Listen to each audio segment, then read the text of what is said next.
Okay, we've completed the Cornish hens. They're resting. Let the meat rest a little bit. And I just took the drippings and I'm heating them up because I'm going to make a simple gravy just by adding cornstarch. Cold water.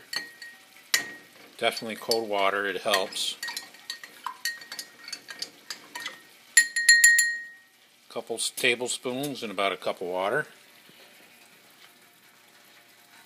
Turn your stove on, get it nice and hot, boiling, and simply add about half of it. Stir the pan drippings. Now there is a grate in here. I took that out obviously so we can work with it better. And get it up to a good boil. Keep it controlled so it's not getting out of control, and that it's a nice steady boil. And again, this is just that lid that was part of that two-piece Dutch oven that's for a toaster oven.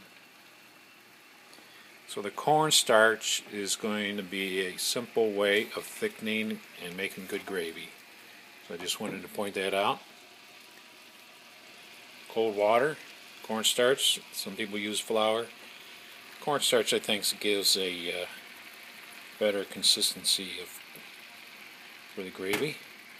A little bit at a time, so you can notice how it's thickening,